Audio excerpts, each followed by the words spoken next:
Hey, everybody, and welcome back. Today, I'm going to be talking to you about a topic that can be a little bit stressful, a little bit angering, and I know that it is very prevalent in a lot of homes of parents who are raising teenagers, mine included. So, I'm going to attempt to address this topic with a little bit of humor, to lighten the mood because I do think that sometimes we do we do take ourselves a little bit too seriously. So, um, has your teenager ever sighed at you so hard that you could feel it like spiritually? Like you asked them to put their shoes away or something crazy. And the sigh that they produced is like every frustration they've ever felt since like birth. Okay. Well, that's what we're going to talk about today. I'm Noel Gray.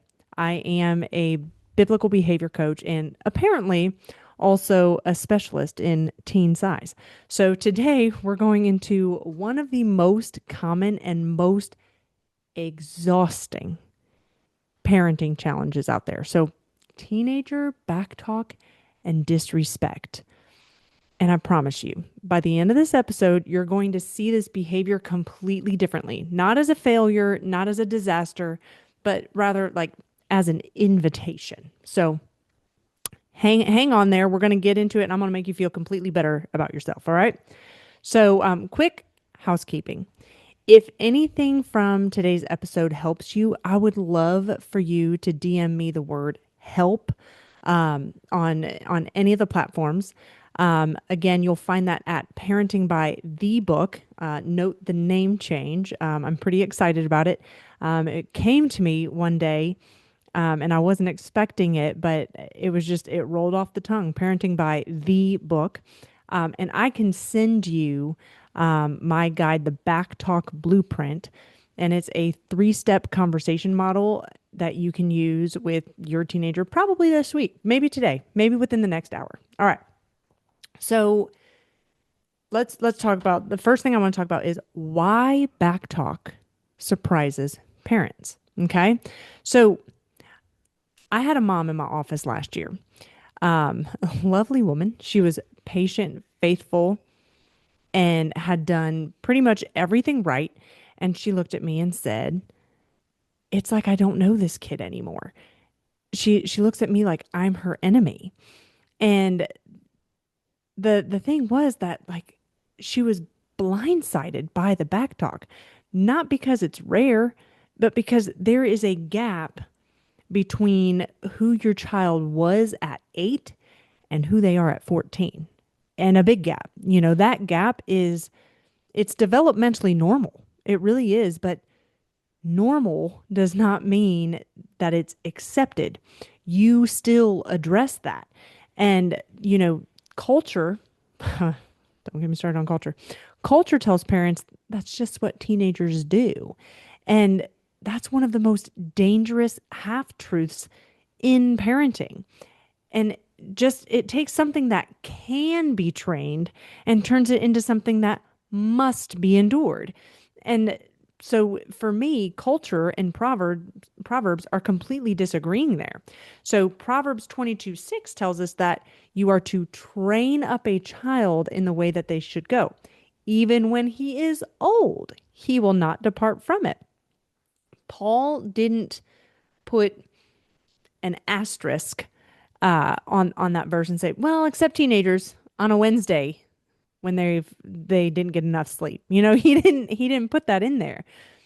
Just because it's developmentally normal doesn't mean that we just accept it. Okay. Now, I want to talk about, just where that surprise comes from. That surprise comes from, when we have our babies, we always see them as our little babies. They will always be our little baby until the day that we die.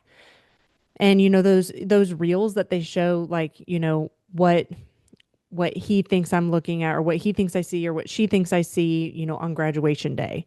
And it's like, them and their cap and gown with their diploma and, all their friends around them. And then it's like it splits screens or it does like a stitch in and it's like what I actually see. And then it's really, a little baby face at their kindergarten graduation with a cap and gown and, the little chubby cheeks and the still needing mommy and all those things. It's kind of like that. We keep that kindergarten graduation image in our minds all the time, and we never really get to our brains never really accept the fact that they've grown. They are not the same person. And here's the other thing, or the other reason why it surprises us. When they're young, we basically influence everything that they're doing. We influence the way they say things. We influence the friends they pick. And sometimes we even decide if they can or cannot be friends with those people. We basically, they are in need of our input on pretty much every topic. And so when they get to that teenage stage, what they're doing is they're starting to break away from us and they're starting to develop their own personality. And for a mom, that can be really scary because what if they have the wrong influences come into their lives? What if it takes them completely off the right path and they go down a dark path for a while? And so as a parent, we want to stop that from happening, but the reality is we can't always. We have to train them in the way that they should go and eventually just trust that what scripture says is true. They will come back to it. Um, so like the, what is back talk? Like, what is back talk actually communicating? So for me, I like to look at back talk as like, it's backtalk is almost never about the content of what was asked. So if you are asking them to clean their room, that does not actually produce a 45-second philosophical argument unless something else is going on.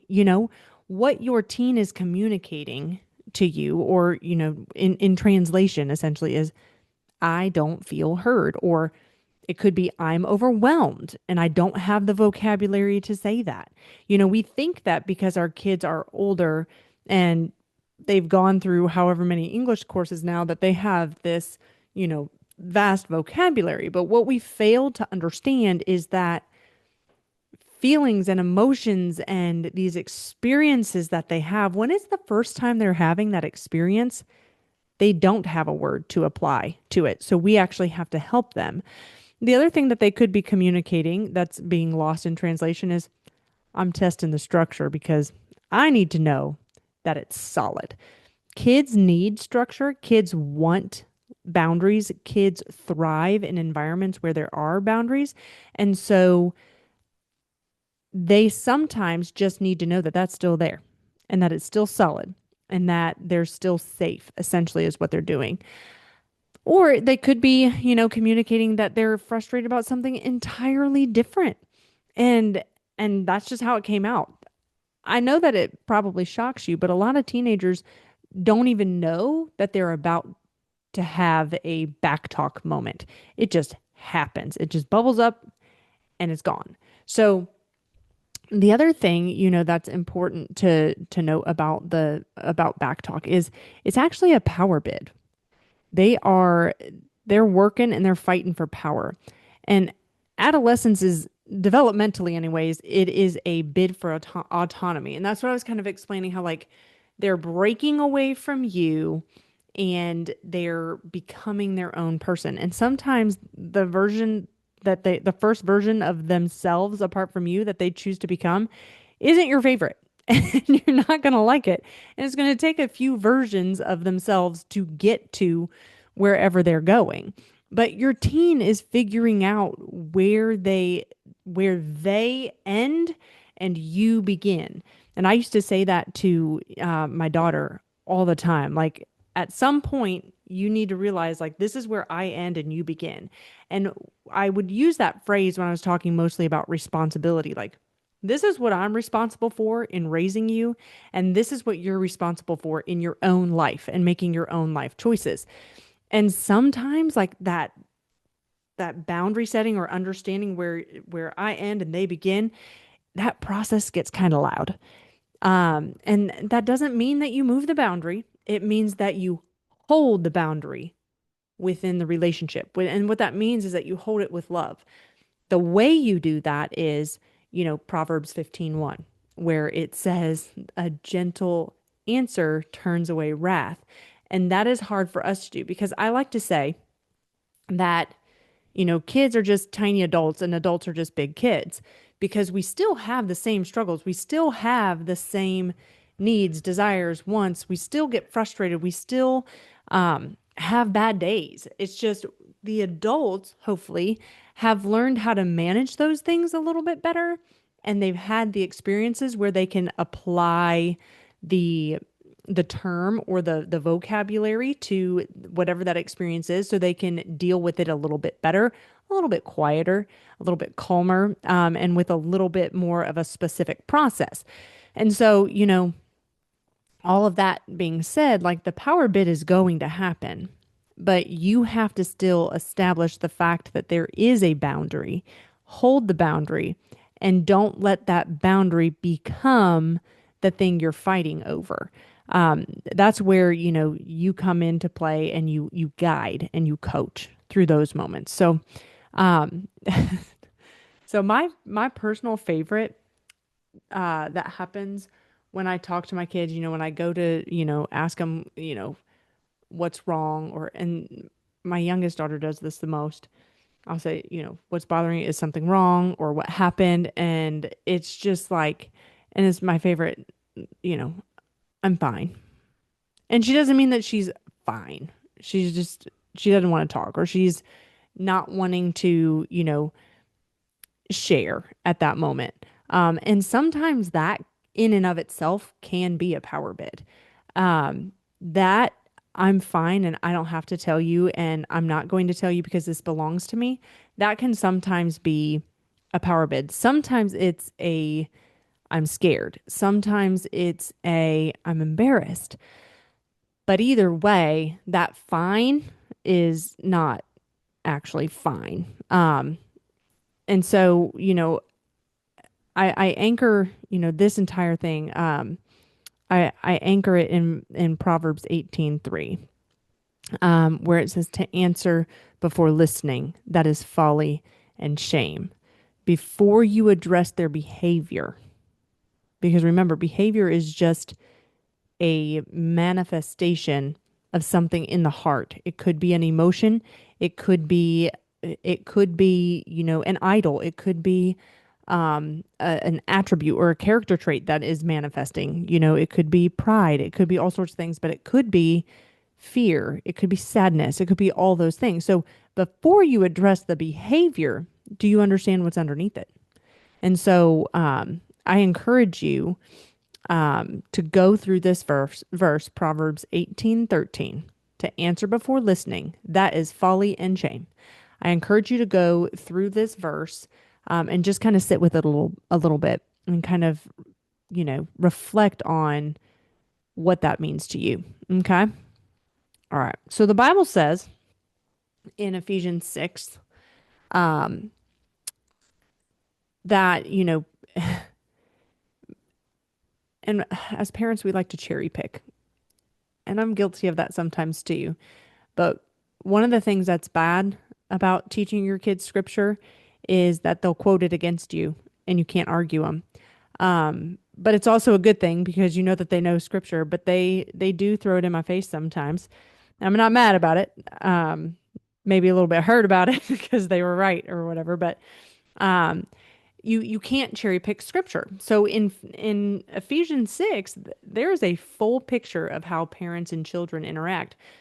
And most parents like to quote Ephesians 6:1. I love to quote Ephesians 6:1, where it says, "Children, obey your parents in the Lord, for it is right."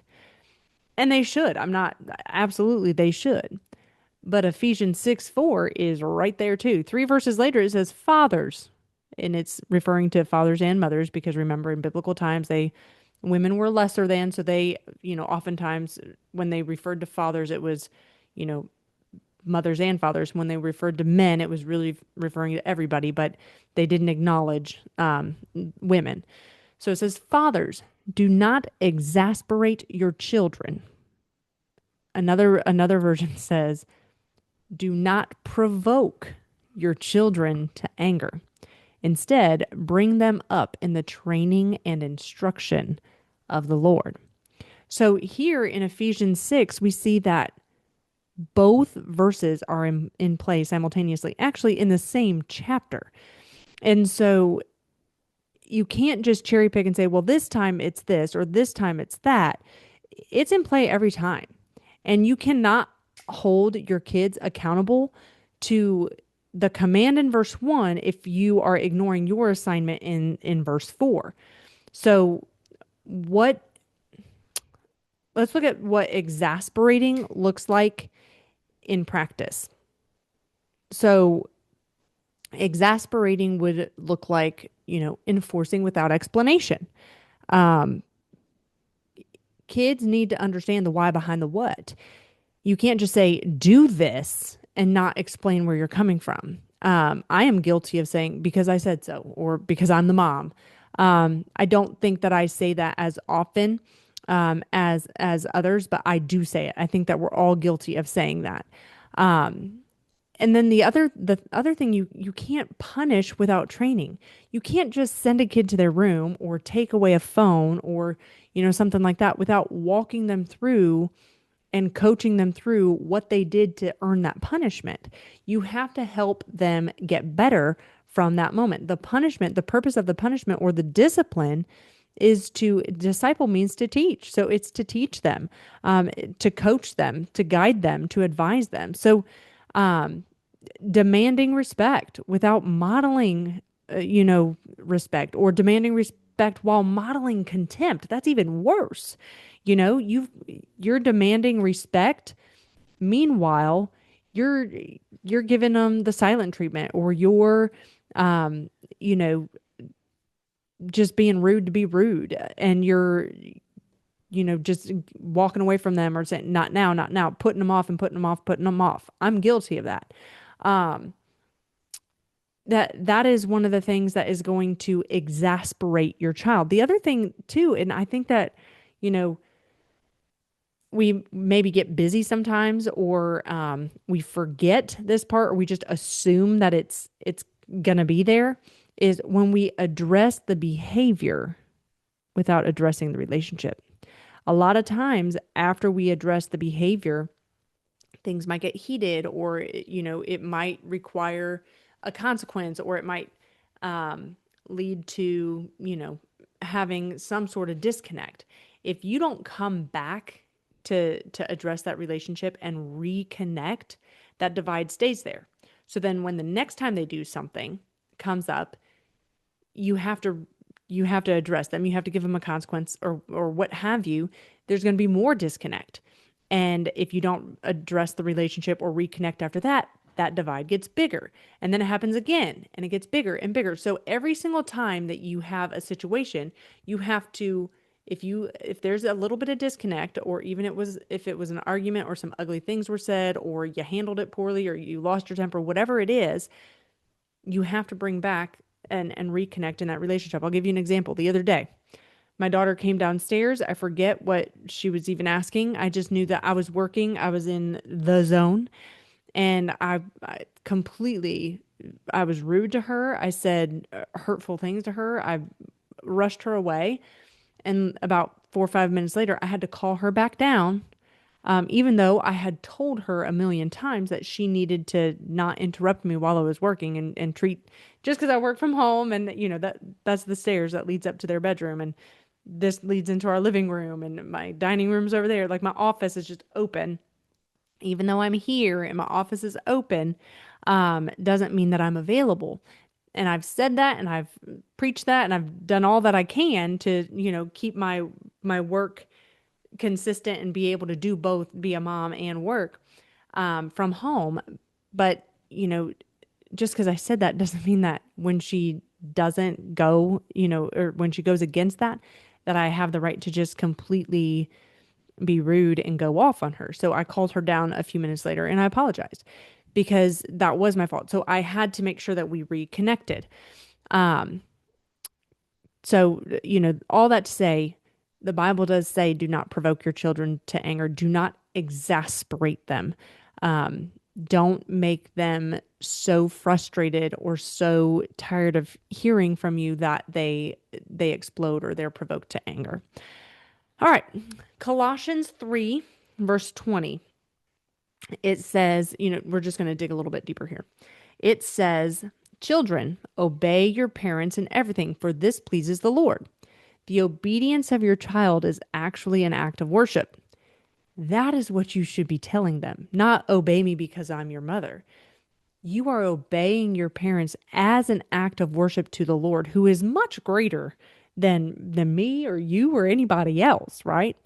And so you need to train that. And the training you provide them is part of their spiritual formation. So again, it goes back to giving them the why behind the what. Why do I need to obey you? Because it's an act of worship to the Lord. And that kind of brings you guys down kind of on the same wavelength, not the same level, but it keeps there from being animosity just by, you being authoritative, like you have to obey me. It makes it more of a, hey, we're working together here for the Lord. I'm obeying the Lord because out of worship for the Lord, and you're obeying me out of worship for the Lord. And so it kind of brings you out or brings you on the same wavelength. But that training that you provide is part of their spiritual formation. And so this isn't just about, a clean room or making their bed or a civil tone. When you are addressing back talk, you are discipling. This is discipleship. So again, the verses for you are Ephesians 6:1, Ephesians 6:4, Colossians 3:20, Proverbs 15:1, and Proverbs 29:15. A rod and a reprimand impart wisdom. All right. So the next thing that I want to talk to you about is have you ever watched the movie The Parent Trap? This is the parenting trap. And this is what makes it worse. Okay. So the first trap is reacting instead of responding. I am so guilty of this, especially as of late. I was better at this earlier on, especially with my first set of teenagers, but that was a whole different dynamic. So it's a little bit different, but the moment that you match their energy, meaning you get loud because they got loud, or you're yelling because they were yelling, or you're being disrespectful because they were disrespectful, you lose the authority advantage. Whoever is the calmest actually holds the power in that conversation. And actually, as of late, my younger daughter, because I've got a lot going on, I've got some stresses, and my fuse is a little bit shorter. Every mother goes through that, but right now my fuse is a little bit shorter. I will tell you, my daughter is winning out on me in the calmer response area, probably 50 to 60% of the time. She is reminding me to be calm, and so she is actually guiding that conversation. I'm proud of her, but also I'm a little bit annoyed because I'm like, ugh, I'm supposed to be the grown up, right? So, that response versus reacting matters. And if you respond calmly, you keep the authoritative advantage or the authority advantage because you're not trying to be authoritative. All right. The second trap that parents fall into is you go immediately to correcting. And I was corrected on this when, I don't remember what year it was, but there was a period of time where again, I'm talking about my youngest daughter a lot, but that's the most recent and it's what comes to my head. And what's funny is she's sitting in the other room right now and she can hear everything I'm saying. So she'll probably say something later. Um, but um, when you go directly to correcting, I was guilty of this. You correct before you connect. When she was going through this time in her, I guess, adolescence where she was having a hard time expressing her feelings, or she would start to recognize something maybe in a friend group or an issue that she was having and things like that. She would start talking about something that somebody did to her. I would immediately ask her questions. And it wasn't because I thought she was wrong. It was because I wanted to make sure that she she was right. And I wanted to make sure that she was practicing this self-reflection as well. As these things unfolded in her world, you can only control one person, and that's you. You can't control what happens outside of you. And so that was the lesson that I was trying to enforce was, okay, they did that thing. What can you do about it? So I would immediately go to reflecting, are you sure you didn't do this? Or was there a chance that you came across this way? Or can you think back on anything that you said that maybe would have made them feel this, that, or the other? And so I immediately went to correcting or coaching before I connected. And going straight there, basically, it just exasperates the issue. It brings them to anger. It frustrates them because here they are. They came to you. They want to say something to you, whether they said it in the right tone or not. If they came at you hollering and you go straight to that tone is unacceptable without first acknowledging that, there might be something driving that tone, you're going to cause that issue to become greater. And now instead of the problem being the child having an issue with a situation, now the child has an issue with you and you have an issue with the child. So now it's become personal versus just being a problem. So Proverbs 18:13 says, listen first. Okay, so we immediately jump to correcting. We've got to listen first.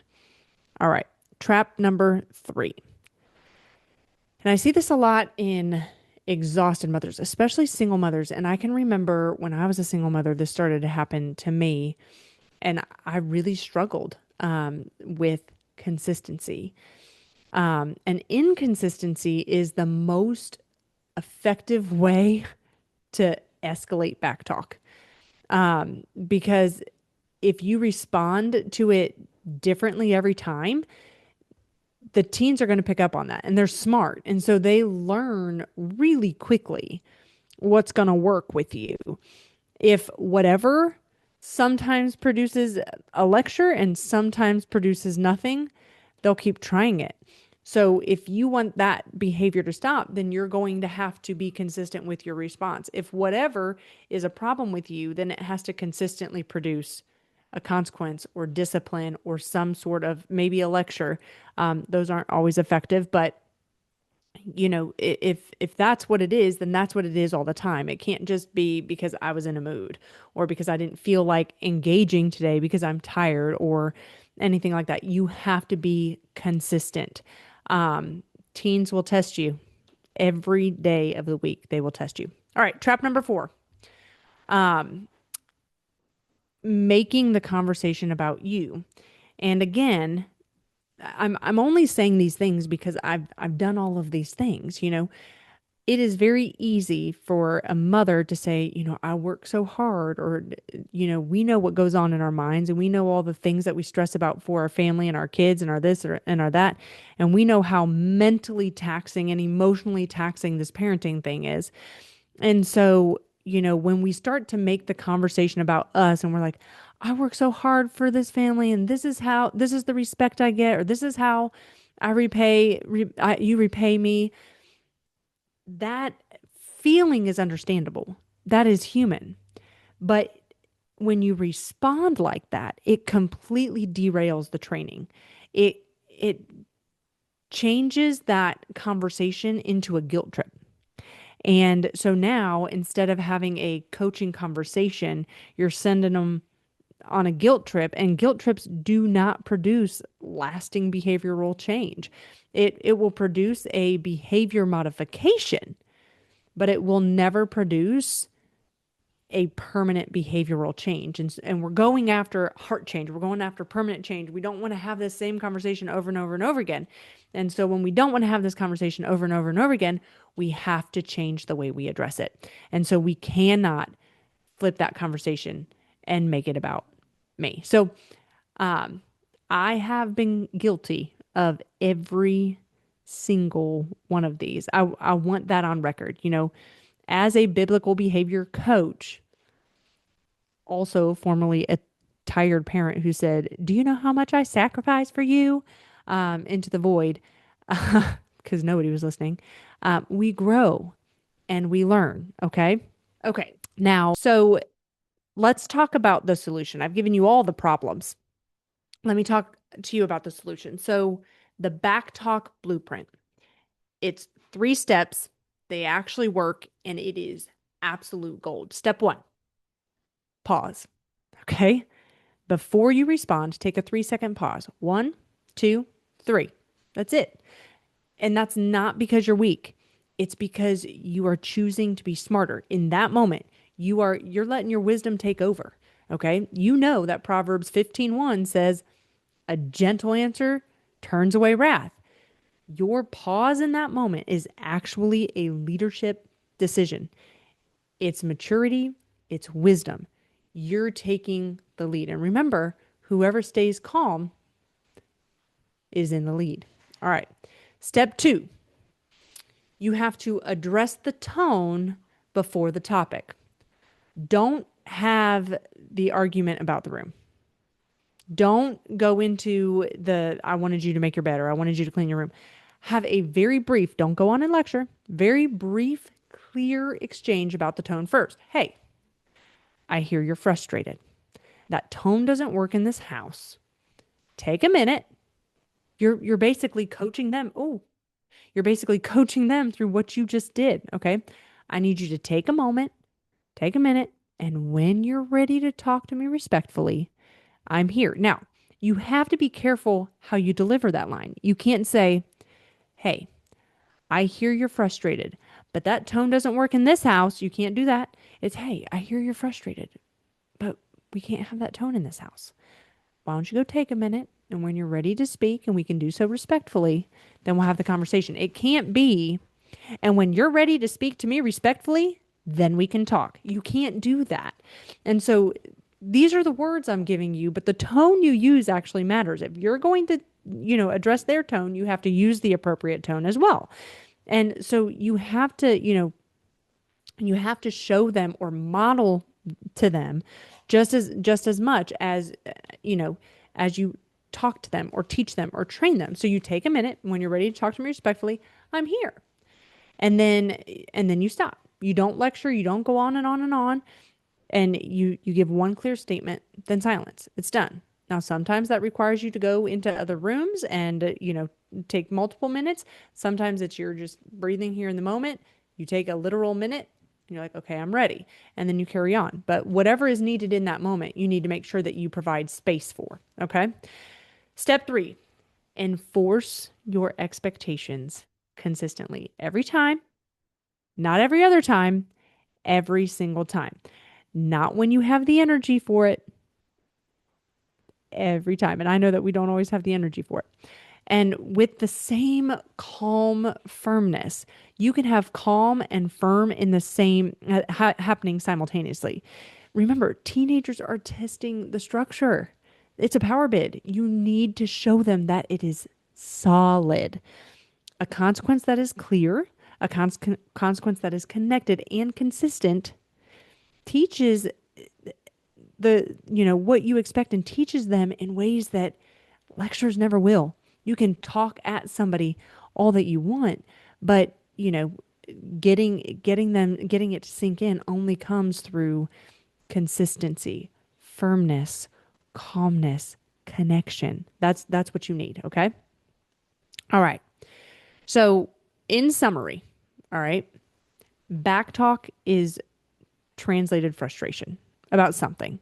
It can also be a power bid, but it is also developmentally driven. It is normal, but it is not biblically acceptable. Proverbs, Ephesians, Colossians, they all give us a full picture. Both the parent and the child have assignments here. We are given commands here. And the Backtalk Blueprint gives you 3 practical steps. You can start applying that this week, okay? So here's what I want you to carry out of this episode. You were chosen for this child. Not accidentally, not by default, chosen. And Proverbs 22:6 is a promise from God, not a deadline. Okay? You are farming. The harvest is coming. Listen, if this episode helped you, here's what I want you to do. I want you to comment or DM me or email me at noel@noelgray.com, and I will send you a free PDF of the Back Talk Blueprint so that you can have it, keep it, refer to it, use it, put it as a reminder in your office or in your bedroom or wherever you need to throughout the house. I will send that to you, but you got to either comment below, send me a DM, or shoot me an email, Noel, Noel, at noelgray.com, noelgray.com. That's all I have for you today. I hope that this helped you. I hope that this shed some light on, what's going on in your home with teenagers. Again, remember that you were chosen for this child. And that's all I have for you today. Until next time, stay prayed up.